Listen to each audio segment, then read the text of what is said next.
Assalamualaikum, selamat datang dan kembali ke satu lagi episod baru dari meja penerbit Content.my. Saya dah lama tak buat episod. Last episod saya buat masa sebelum election. Lepas election saya malas nak cakap banyak lah sebab apa yang saya rasa semua orang dah cakap. Jadi kita tengok bagaimana Malaysia dapat bergerak ke hadapan dan kita semua excited sebenarnya. Tapi hari ni apa yang saya nak cakap lebih kepada isu pendidikan. Sebab saya buat episod ni adalah nak kata sebab special case pun tak, sebab saya ni gembira dan juga sedih pada hari ni.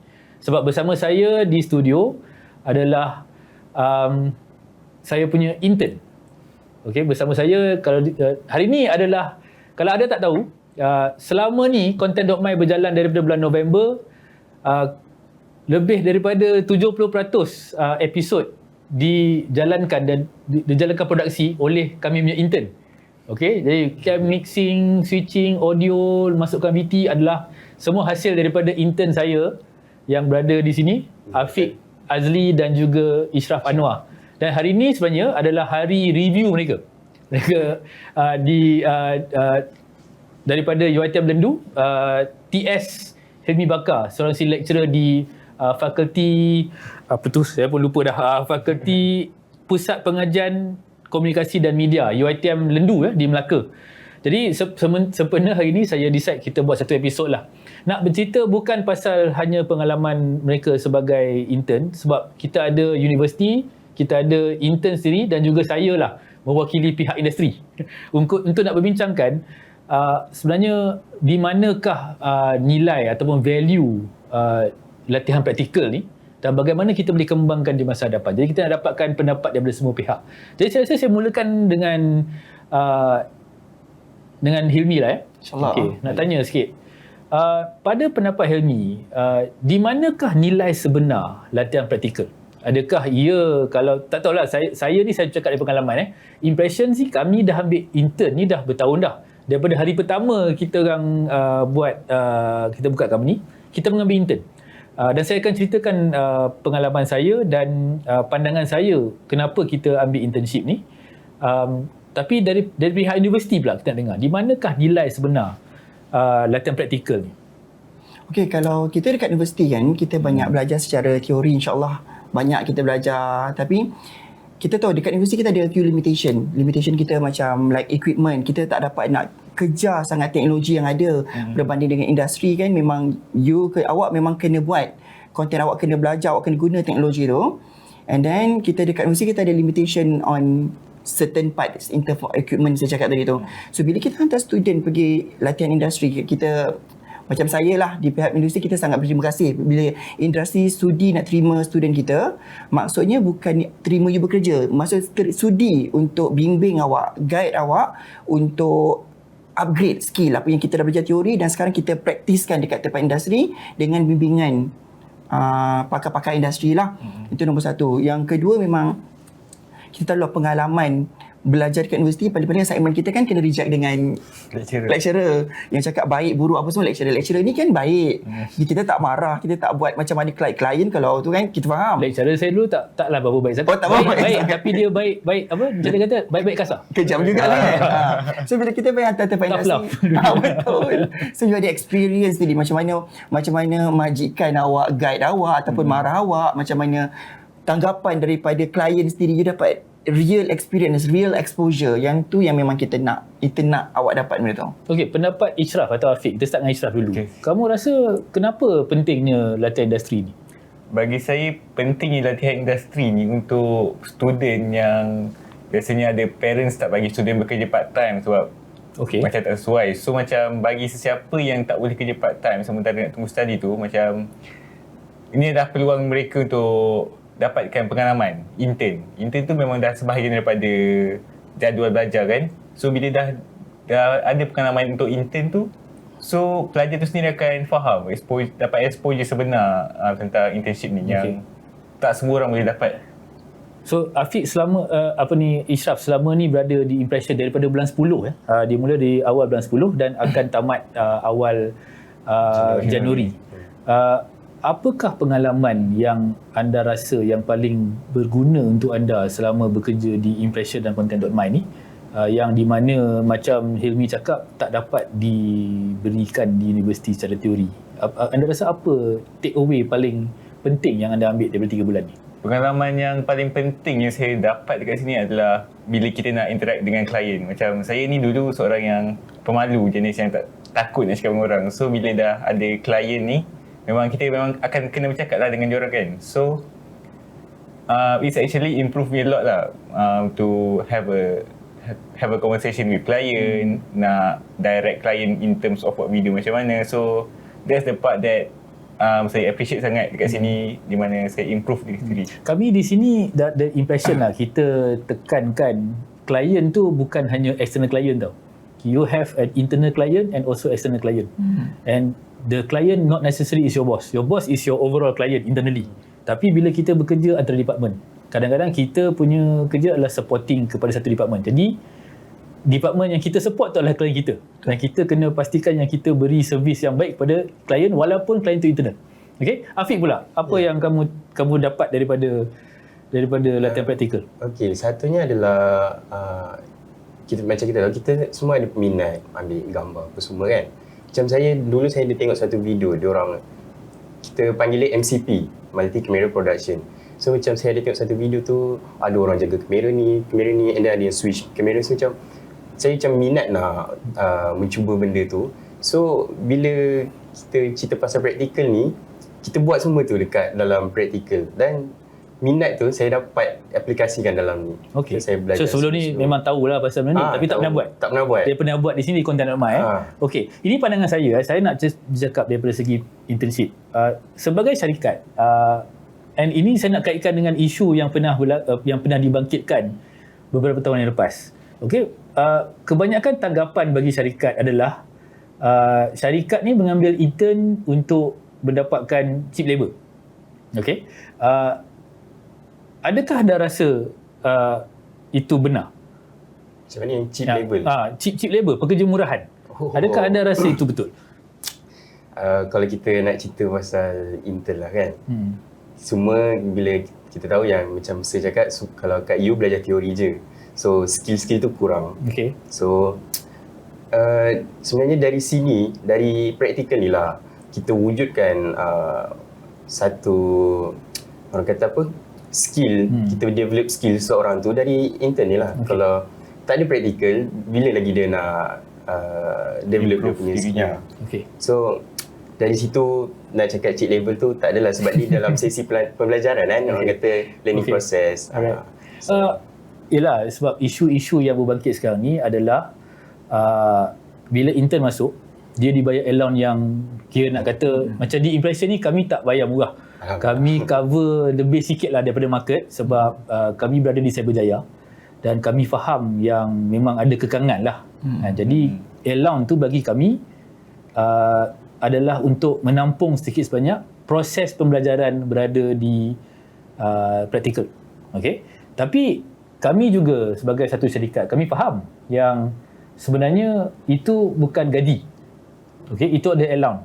Okay? Dan gaji ni lebih dibayar kepada seorang yang bekerja secara tetap, sebab dia bukan hanya kena buat satu kerja, dia juga bertanggungjawab atas hasil kerja yang kita assign pada dia. Which kita tak letak untuk kami punya intern, sebab intern ni apa-apa kesilapan adalah tanggungan saya. Betul. Kan? Jadi sebab tu bagi kami lah, okay, kita sebagai syarikat, macam kami di Content.my, kalau anda tengok semua production kami sekarang, episod ni pun hanya dikendalikan oleh satu orang technician saja. Walaupun anda tengok ada MCP 3 kamera kat sini, tapi Akash, sekarang Akash kondenser tu yang kos saya masa kondenser, sekarang dia lah yang tengah run production kat belakang. Akash tengah lambai-lambai tapi kita tak ada satu kamera kat dia. Okay, so bagi kami, kalau Afiq contohnya, dia di bawah pengawasan Akash, apa-apa kesilapan saya tak kisah, walaupun tu Afiq punya salah, saya cari Akash. Itu adalah sebab intern. Tapi kita punya internship ni, kenapa kita buat tu adalah investment. Sebab nombor satu, kita nak tengok siapa potential yang boleh kita kembangkan dan kita serap. In fact, kami di UiTM dengan UiTM Lendu ni dah banyak tahun dah kita berinteraksi, ramai intern yang pass through sini untuk kami train, kami akan hire, dan sekarang ada ramai yang telah mendapat pekerjaan-pekerjaan lebih baik selepas buat praktikal di sini. Itu sebenarnya satu tujuan kami. Nombor dua adalah sebab teknologi. Teknologi di sini, apa yang Akash buat di sini bukan mudah untuk kita latih. Jadi kalau kita boleh latih pekerja, jadi bagi kami, anda juga belajar dan kami juga ada potensial yang kita boleh kembangkan untuk mengembangkan perniagaan kami. Helmi, kamu rasa adakah isu yang dibangkitkan seperti macam allowance terlalu murah ini satu isu yang perlu dilihat, dan bagaimana anda melihat isu ni? Okey, kalau kami di universiti, kita rewards yang datang daripada pelajar tu bukan datang dalam bentuk duit saja. Bukan kita nak cakap duit tu tak penting kan, kita perlu duit untuk survive, untuk you nak bayar sewa bilik, you nak transport dan makan semua dekat sini. Duit tu penting, tapi selain daripada duit, saya rasa benda yang awak boleh bawa balik selepas habis intern tu, itu jauh lagi mahal dan lebih berharga daripada duit yang awak dapat every month tu. Contohnya experience yang awak dapat, networking yang awak ada, semua benda ni. Sebab internship ni keluarkan awak daripada zon selesa kita kat universiti. Kita selesa sangat dengan pensyarah yang mungkin boleh cakap macam ni je, pensyarah tak boleh buat apa-apa kan. And then dengan kelompok kawan-kawan kita saja. Bila kita pergi intern, semua pengalaman yang daripada 14 minggu pengalaman intern tu, saya rasa yang tu dah tak boleh dinilai dah dengan mata wang. Saya rasa kalau awak pergi kursus yang kalau apa yang awak belajar sekarang, all the production, MCP yang awak buat sekarang dengan teknologi awak guna ni, saya tak tahu berapa ribu yang awak perlu bayar untuk belajar benda ni. Tapi dalam internship bukan saja awak dapat secara percuma, tapi awak dapat allowance lagi untuk belajar benda ni. Tu different. So yang tu bukan gaji tapi allowance untuk belajar. Alhamdulillah besarnya dapat tu. Bercakap pasal 14 minggu tu ni, saya tertarik lah. Ini mungkin something yang mungkin kita tak ramai kat sini, tapi mungkin pendapat kita hopefully diterima pakai di luar. InsyaAllah. Saya start dengan Hilmi dulu lah. Anda rasa 14 minggu ni cukup tak? Kalau tanya saya sebab ada daripada sudut akademik kita ada limitation masa tu sendiri sebab satu semester kita cuma ada 14 minggu. Tapi kalau tanya saya personally, saya rasa lebih macam sekurang-kurangnya 20 minggu tu lah. Itu tanya pendapat saya. Tapi sebabkan kekangan kami di universiti, kita ada kekangan masa satu semester 14 minggu dan ada credit hours, 8 credit hours equal berapa minggu. Itu menyebabkan kita tak boleh nak bagi lebih. Kalau boleh kita suka sebab kita nampak beza memberi student keluar selama 6 minggu ataupun 14 minggu dengan student keluar 20 minggu, ada bezanya. Sebab projek-projek yang datang daripada industri ni, mungkin 2 minggu pertama adalah waktu nak sesuaikan diri, belum nak belajar apa sangat lagi. 14 minggu you dah mula mahir. Kalau kita bagi sampai 20 minggu, bagi saya lah, kita akan nampak hasil lagi hebat lah insyaAllah. Sebab dengan ada bimbingan daripada industri, daripada yang baik ni, lebih masa, maksudnya lebih knowledge dan skill yang awak dapat. Mana tahu tiba jadi director kan. Mana tahu. Tapi pendapat anda macam mana? Anda rasa cukup ke 3 bulan ni? Kalau pendapat saya, buat masa ni dia belajar 3 bulan ni, memang ada yang pengen kita belajar, cuma kurang sikit lah. Macam banyak lagi saya nak belajar. Contohnya Bakash sendiri dia power dalam editing. So macam saya macam tak sempat yang tu. Macam nak belajar skill-skill shortcut ke dalam Adobe Premiere Pro tu. Macam dulu saya guna Filmora. So bila start guna Adobe Premiere Pro ni, macam terkira-kira sikit lah nak belajar tu. So macam ingat nak belajar dengan Bakash, tapi tu dalam beberapa minggu lagi ni habis. So maybe boleh extend dalam 1 bulan lagi, 2 bulan sepatutnya. Tapi macam mana kalau you feel you need more time? Saya tak boleh cakap saya need more time or tak cukup sangat. Saya just follow the flow. Tapi apa sepanjang 14 minggu yang saya bayar ni pun dah banyak. Cuba bayangkan kalau 20 minggu macam saya ni cakap nanti. Mungkin saya degree life should be no problem bila internship tu terlalu panjang. Bukan terlalu panjang. Internship tu 20 minggu. Mungkin degree life saya akan jadi better and saya personally rasa minimum kena 6 bulan. 6 bulan. Sebab tu yang saya cakap bila kita buat masuk internship, a lot of the perkara-perkara asas. You see, internship is a skill. Dia adalah kemahiran. And you realise that sebenarnya doing and knowing is different thing. To apply knowledge and to be able to have nak ada kemahiran motor skill tu untuk nak implement apa yang anda belajar tu sebenarnya perlukan satu masa. And benda ni minimum sebulan ke 2 bulan. Jadi kalau nak bagi dia orang projek yang dia orang boleh function tanpa risiko pada kita, okey, minimum bulan ketiga baru dia start. Betul tak? Pasal dia buat ni kan? Bulan ketiga baru kita boleh bagi dia buat sendiri untuk rasa. Lepaskan. Sebab when you do anything, okay, bila di bawah pengawasan somebody, okay, memang benda tu senang lagi. The challenge of the real world you tak rasa. You akan hanya rasa selepas kita confident untuk bagi you buat sendiri. Okay, itu pun bila kita buat, kita akan tengok risiko tak kalau kita bagi dia buat seorang. Kan? Dan kita kena minimize benda tu. Sebagai ni, we cannot give to intern untuk buat something yang bagi kita boleh rugi ataupun reputasi kita boleh jatuh.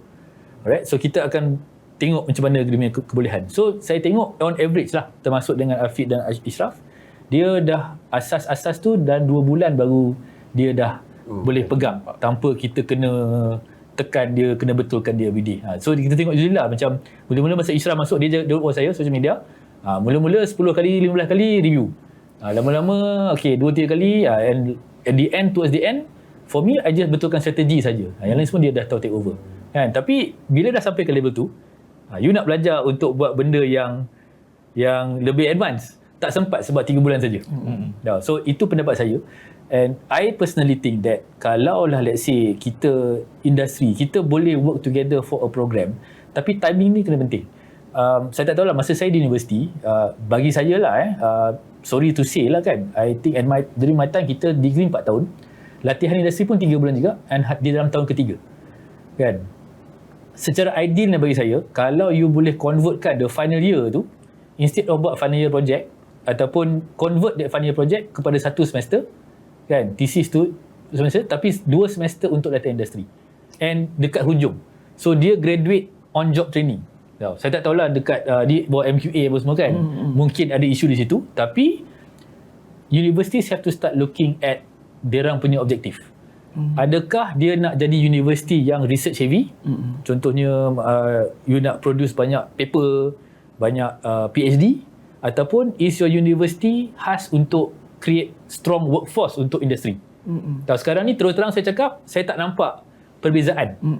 Universiti semua nak buat research. Jadi kita yang perlukan graduate untuk kerja ni macam mana? Sebab researcher have a different skill set compared to those industry. Dia kena ada dia industri ni kita tak banyak sangat pakai teori. But we really implement what we do, and to do that you need a different person. Tapi sebenarnya kan Rizal, sekarang memang dah ada program degree yang kita panggil 2+1. Maksudnya 2 tahun di universiti dan 1 tahun di industri. Oh, dah ada? Ada certain program. Saya pernah dengar dulu, UiTM pernah cakap pasal ni. Nama dia 2U2I. Betul. Yang tu 2 tahun universiti and 2 tahun industri. Okay. Ada juga apa jadi pada program tu? Sebab kita di industri, terus terang saya cakap, saya tak tahu dekat mana nak mula kalau nak. Sebab tak semua program lagi kita implement benda tu. Kalau dekat mass communication lah, komunikasi di media, program broadcasting dah ada dah. Okay. Kita buat 2+1 tu, 2+1. Okay. Jadi siapa yang berminat untuk broadcasting dan berada dalam industri, sila kontak kita. Okay. Kami di sini, okay, kalau anda nak betul-betul serius nak bekerja, kita memang ada apa dia panggil tu, track, special track lah untuk this different thing. So untuk internship kita buat 3 bulan. Jadi this is the standard practice lah. But kita juga looking into new possibility to work dengan the universities, bagaimana kita nak produce somebody yang graduate, okay, dan dia boleh terus ada kemahiran. Because terus terang saya cakap, kami di Content.my dan di Impression contohnya, memang kita orang punya thinking is always that we have to be ahead technology wise. Sebab dia simple. Tengok sekarang grafik, video, semua komputer dah boleh buat. Katakan basic editing kan. Okay, kami ni dah tak cari makan dah. Kalau kita punya kemahiran sama macam dulu. Kita hanya boleh provide service that only a professional can provide. Dan benda tu tiap-tiap tahun saya tengok kita kena push kita punya boundaries. Barulah professional video company ni boleh cari makan.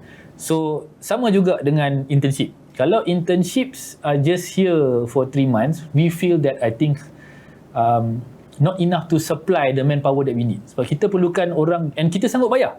Kita memang sanggup bayar gaji tinggi.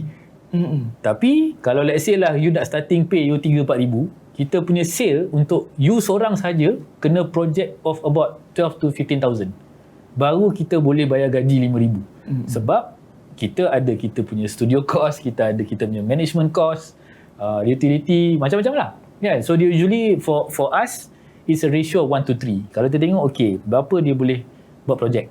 Kan? Without supervision. Maknanya saya boleh cari kerja, saya boleh cari projek, tapi you kena implement. Yang tu yang kita sebenarnya cari. Memang kita cari. And that is usually our issue at the moment. Kan? Okay, so maybe Ishraf dan Afiq nak bercerita sikit tentang pengalaman anda sebagai Ishraf jaga social media di Content.my. Kalau tengok semua projek post-posting yang di Content.my adalah di bawah seliaan Ishraf. Saya tengok dan saya akan approve dia punya content. Macam saya cakap lah, saya tak boleh biarkan dia seorang saja. Tanggungjawab saya.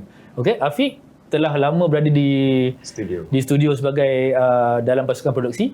Dan sekarang ni dia dah boleh operate dah kebanyakan show. Kalau tengok show kita yang kita buat last 2 weeks, semua Afiq yang run. Dia run seorang, kita tengok belakang, kita tengok dia betul. Kita risau je kat belakang tu okey tak okey. Tapi alhamdulillah semua okey. Maybe boleh kongsikan sikit daripada hari pertama sampai ke hari ni, apakah perasaan anda, pengalaman anda, dan bagaimana kita boleh tingkatkan lagi sebagai kami industri, apa yang kita boleh buat lagi untuk anda supaya the experience of internship ni lebih baik untuk UiTM dan juga untuk pelajar-pelajar. Okay, saya ringkasnya untuk pengalaman lah kan. First week, masuk-masuk je terus ada event. Time tu event SIBS, Selangor International Business Summit. Business Summit, okay. Ya. Dekat KLCC. So first terkejut terus. Barang semua dah pack, apa semua. So macam, alhamdulillah nasib baik saya ada kereta. So memang sumbat lah. Okay. Kat kereta Izora, dia orang panggil van. Sebab besar kan bila kita turunkan seat belakang kan. So starting from that, kita orang bawa barang, masuk loading bay punya, the lift besar tu first time saya masuk. Baru tahu yang sebenarnya loading bay tu tak ada siapa nampak tak kan. Dia macam tersorok tu. So macam kereta pun boleh masuk. Okay. So macam start dari situ, event kat KLCC tu, kita orang buka satu booth green screen. So macam siapa-siapa nak promote dia orang punya produk, dia akan datang kat booth tu, just promote lah video and letaklah background apa dia nak, sebab green screen kan, kita boleh letak gambar apa-apa kan. So start dari situ, saya mula belajar dengan pasang mic. Dia basic pasang mic. So macam mana kita nak sorokkan wayar ni kan, macam sekarang tak nampak wayar dia, mana tak tahu. Okay. Kena belajar datang sini. Ada cara dia, bukan main pasang je kan. So start dari pasang mic and then bila masuk kat studio ni belajar untuk operate. First saya belajar operate ni MCP lah. Kita guna software vMix. So macam tengoklah macam mana Abah Akash, Abah Iman buat. Dia orang yang ajar tekan ni apa semua kan. So macam first tengok macam ingat susah kan. Rupanya kalau kita buat banyak kali, senang kan nak operate benda tu. Seorang yang macam sekarang Abah Akash, seorang yang operate kat dalam tu kan. So macam kalau rasa ni kalau lama lagi ni banyak rasa boleh belajar. Jadi apa kita tekankan, macam saya tengok kan, Afiq punya skill level, dia cepat tangkap tau. Dia dari segi teknikal tak ada masalah. Okay. So for him, bila dia dah boleh nak handle mixing tu, the next input untuk dia adalah mixing ni semua orang boleh buat. Anybody boleh tekan cam 1, cam 2, cam 3. Tapi bila nak tekan cam 1 dan mengapa? Yang tu adalah satu high value yang kita akan tambah untuk knowledge dia. Yang tu yang dia mungkin tak dapat dekat tempat lain, sebab yang paling penting bagi saya lah, video semua pakai 3 kamera, semua pakai 4 kamera, semua cam 1, cam 2, cam 3. Dia tak ada formula yang betul. Memang ada guide. Okay, kalau saya tengah cakap sekarang ni nampak close up, tiba-tiba dia pindah kepada satu cam ataupun kita wide kan, okay, untuk nak create some variation of the shot. But dia kena juga dengar apa yang disebut, okay, then barulah the story akan keluar better based on dia. Penonton tak nampak benda ni, tapi dia akan nampak bila saya cakap 10 minit dia close up kat saya. Kan? So benda tu yang dia belajar kat situ. Macam bos cakap kita wujudkan drama dalam. You always have to hidupkan your mixing. Biar dia hidup. Jangan terlalu hidup. Kalau tukar-tukar banyak sangat pun jadi pening. But knowing where is the fine line, yang tu perlukan masa untuk belajar. Ishraf, what do you think? Ishraf jaga social media. Okay, kalau dulu saya buat social media, memang caption level-level lah. Memang buat macam kalau orang baca pun orang tak berminat dengan posting kita. Tapi bila banyak guide, banyak belajar dengan bos sendiri, Saya perasan saya punya caption dan posting tu improve banyak lah compare to daripada first day intern, which is itu saya sendiri tak sangka saya boleh improve sejauh itu. So mungkin kalau kita extend punya internship, mungkin saya boleh improve macam mana nak tarik lagi ramai orang, macam mana nak orang betul-betul berminat dengan posting kita. Itu yang Ishraf ni actually day one dia masuk very very professional. Saya terang saya tak pernah jumpa an intern with so much professionalism, and that was his strong point. English pun very good, BM pun okay, alright. Apa yang saya coach dia adalah that don't have a formula, okay, always look at anything in context. Benda nak cerita ni kita tak boleh okay, what happened last time it work and will it work this time. Most of the time it doesn't. And itu yang kita kena learn how to adapt when we tell story. So as we go along, you need to understand that your surrounding is bigger and bigger. Therefore tell stories based on your surrounding. Yang tu yang I coach him all the time. And I think so far dia dah start nampak lah benda tu. And I hope dia akan pick up that one in the future lah. Okay, so dah panjang sangat episod ni. Saya tak nak buat dia TS Helmi ada satu lagi appointment lepas ni yang dia dah lambat. So untuk mengakhiri kata, saya beri ruang kepada Helmi lah untuk komen apakah conclusion anda di sini, apakah harapan anda nanti untuk di masa depan, bagaimana kita boleh improve lagi latihan industri ni untuk pelajar-pelajar UiTM. Dapat saya memang rasa internship tu adalah benda yang sangat penting, dan tak semua program diploma atau degree ada tawarkan internship. So mana-mana pelajar yang memang ada belajar, ada join program yang tak ada internship, find ways, cari cara untuk dapatkan latihan industri itu sendiri. So untuk terus masuk kerja mungkin lebih susah, tapi untuk dapatkan tempat latihan industri tu insya-Allah lebih mudah. Sebab itu mungkin dia punya stepping stone, masukkan kaki sebelah langkah tu dulu dalam company tu, tunjukkan dia punya performance, dia punya kualiti kerja, dia punya attitude yang bagus, mana tahu itu rezeki untuk terus bekerja kat dalam tu. Betul, thank you very much Helmi. Saya pun memang terfikir juga benda tu, sebab internship ni bagi saya tidak sepatutnya dilimitkan kepada 3 bulan tu. Contohlah macam lepas ni kalau you ada cuti kan, I think industry should participate more in open internship. Maksudnya datang untuk belajar, okay, dan arrangementnya sama macam yang ni. Dia bukan sebab kita nak dapat markah ataupun habiskan degree. Internship ni should be a practice, a culture di Malaysia, supaya kalau anda nak belajar, dia tak boleh belajar. Company cuma kata okay, kita ada satu budget banyak ni, kita open let's say 3 slot untuk internship. Then you fulfill lah. Saya rasa begitu. Okay, so tak apa, ini banyak kita berdiskus lagi dengan Helmi. Saya rasa panjang cerita pasal internship ni. Kita boleh buat di lain kali lah, bila dengan intern baru pula. Nanti next time Helmi datang, kita akan ada nampak 2-3 muka baru di sini bercakap pasal internship sama. Jadi terima kasih Helmi kerana sudi bersama kami di Content.my. Thank you Ishraf and Afiq. Kali ni you all depan kamera betul-betul. Kan, sebelum ni di belakang tabir. Jadi sehingga itu terima kasih. Jika anda ada apa-apa komen, soalan dan apa-apa yang nak dibangkitkan, kita boleh relay kepada UiTM ataupun kita boleh bincang di Content.my untuk dibawakan kepada siapa yang pihak berkuasa yang mungkin mendengar, dan kita boleh memperkayakan kebolehan pengajaran bersama industri dan juga akademia di masa akan datang. Itu sebenarnya kita punya visi dan misi di Content.my, bukan untuk mengkritik, tapi mengkritik untuk mendapatkan hasil yang lebih baik. Terima kasih semua dan terima kasih kerana mendengar. Assalamualaikum warahmatullahi wabarakatuh. Waalaikumsalam warahmatullahi wabarakatuh.